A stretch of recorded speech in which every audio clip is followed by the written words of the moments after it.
Hey YouTube, Lugo here, and yes, we got the budget for a gaming intro. It's beautiful, I know. But anyway, allow me to turn myself into a storytime animator. So this is me, right? And I'm not one to suck my dick or anything like that, but you can absolutely just see the artistic merit that went into making this here. Like, this is the type of stuff that'll give Pablo Picasso wet dreams and all that. It's just beautiful. I could go on about my art, but we actually have to talk about the video subject. So you see, this one time, my history teacher assigned me and my class to write a whole presentation about any famous person. Now, I don't know anything about celebrities or anything like that. If you ask me trivia on any of them, I will be about as useless as a paraplegic on the soccer team. So I wasn't really sure who I was going to research at first. But then, that's when I had the wet dream in the middle of the night while listening to Section 80 by Kendrick Lamar to write about the one and only Hulk Hogan. Now, it's a well-known fact that I enjoy torturing myself in some of the strangest ways. I mean, I once binged all 9 seasons of My Little Pony, but that's a subject for another video. So, when researching the Hulkster, I thought it would be funny to read his entire Wikipedia page. It would not only provide enough information for me to say that I'm actually working, but it would also provide a quick laugh that I so desperately needed, because it was actually the start of the school year, and you know, the start of the school year is the part of the year that makes me wish we dropped the bombs on ourselves and all that, so it was much appreciated. So I got to reading, and well, this man is wild. Granted, he was a WWE wrestler, so in hindsight, I should have known better than to believe he wouldn't be schizophrenic, but oh my goodness.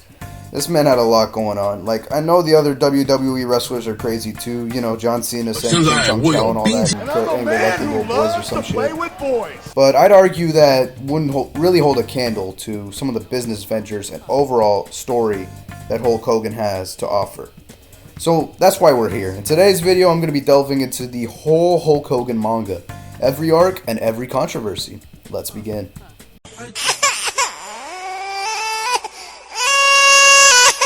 We first begin with the early years of Little Hulk, where we are hit with the shocking revelation that his real name isn't even Hulk Hogan! It's this!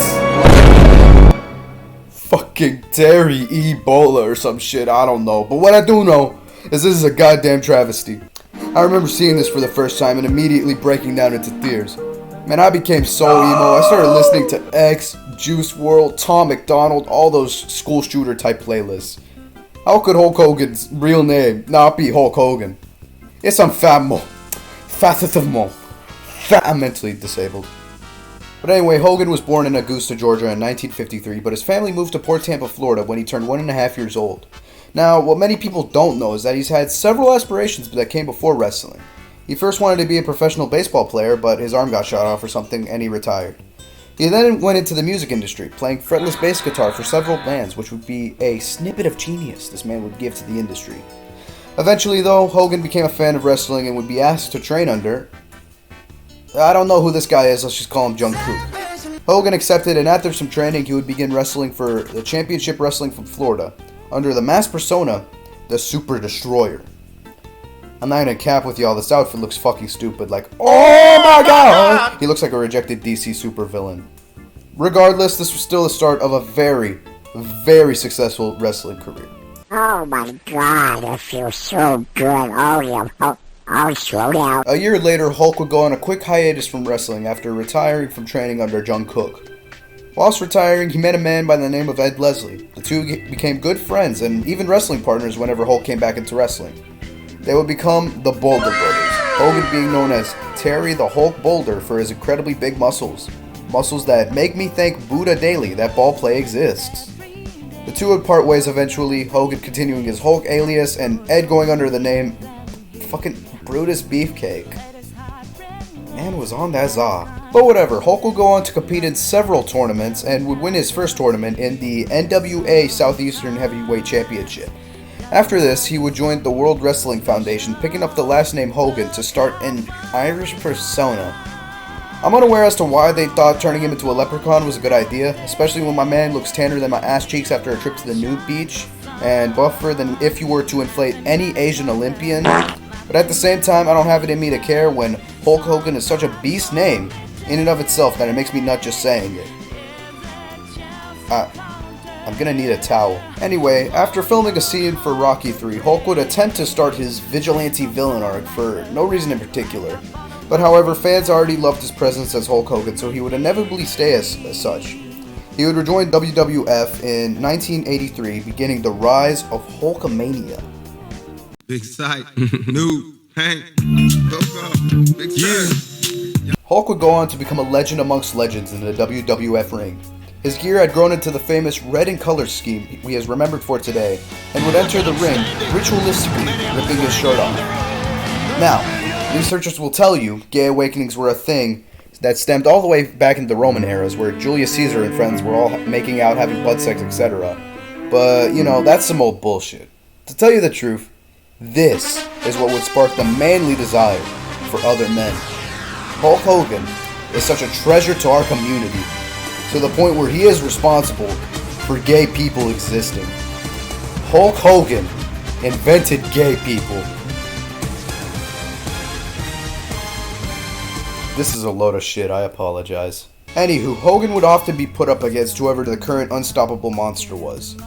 It was actually put into a little routine similar of this. Hogan would play offense against whoever he was going against, but would eventually start getting washed by the opponent and even hit by their finishing blow. Afterwards, he would be on the brink of defeat, but would gain energy from the audience's cheers. He would get up and proceed to body the opponent with huge amounts of swag and charisma, and a formula scientists know as hulking up.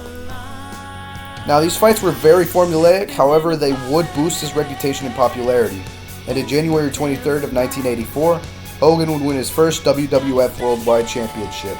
And while this was a well-deserved victory that made me nut my pants the moment I first saw it, it's like my great-uncle, Jebediah Smith, once told me, with great power comes great big ops on yo dig.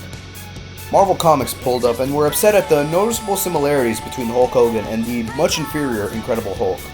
They even made a Hulk comic where Hulk Hogan is seen getting absolutely bodied by the Incredible Hulk in the ring, something which would clearly never happen. I mean, why isn't the Incredible Hulk challenge Hulk Hogan to a fight in real life then? Some real weak shit if you ask me. Bro's on to nothing. Regardless, they eventually settled for a quitclaim deal with Titan Sports. Now, you may be wondering what the hell a quitclaim is. I don't fucking know. I'm not legal or any shit like that. I don't know. All I do know is both Hulks could coexist on this mortal plane the Matrix trapped us in, and everything went fairly well. Truly nothing could stop the rise of Hulkamania. God damn it.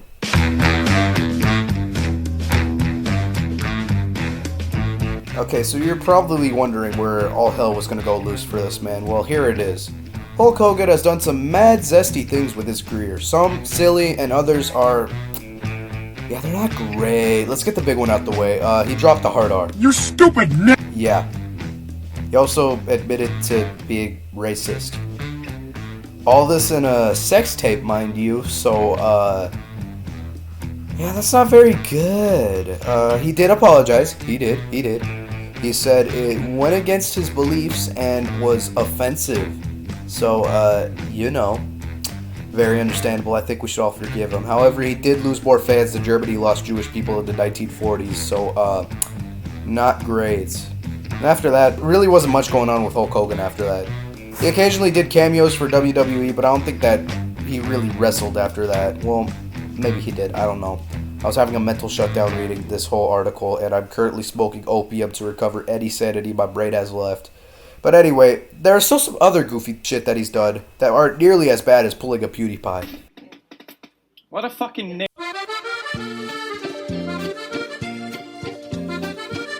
Oh my goodness. So in 1995, Hulk Hogan opened an Italian-based restaurant called Pastamania. Now, just hearing that sounds like a worse idea than whoever the fuck let Osama bin Laden cook, but the menu. Oh my god! The menu is insane. Allow me to list off some of these items. Hulkies. Hulkaroos. Hulkaroni and cheese. Hulkios. Cheeseburger pasta. Pasta Mexicana. And finally, Hulk's Power Pasta. That definitely sounds consumable. But to be real with y'all, I could not find shit about this restaurant. I only knew it existed because of this Wikipedia article, and there's literal video footage of it existing, so it's not like it was made up or anything. I did, however, find this image of what apparently the Hulkamania cheese looked like, and, well, there was also this article over here, but it also told me my parents don't love me, so I just gave up on reading it. All I can say about this is that it was just a genuinely stupid idea. I mean, look at the mac and cheese. It looks stupid. Shit looks straight out of kids' cuisine. I used to tear my shirt, but now you tore my heart. So apparently this motherfucker had an entire album. It was called Hulk Rules, and it starred both Hulk Hogan and the Wrestling Boot Band.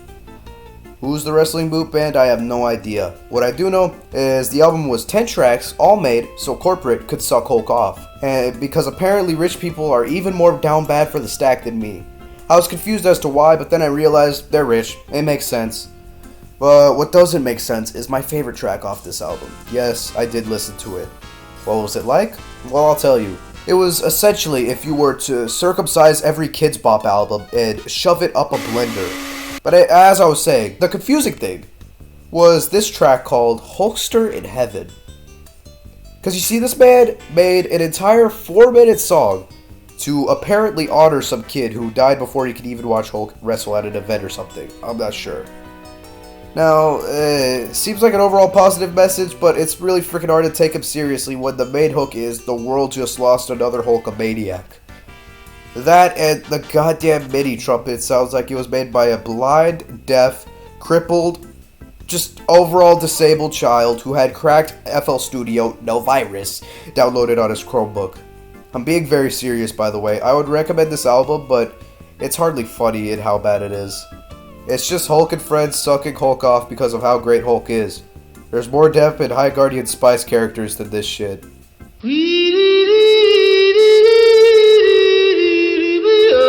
So yeah, that's Hulk Hogan. There was probably no point in me making this video in all honesty, but I'm still trying to figure things out for the channel. This had nothing to do with the anonymous friend group, but I just thought there were some funny things in Hulk Hogan I could talk about.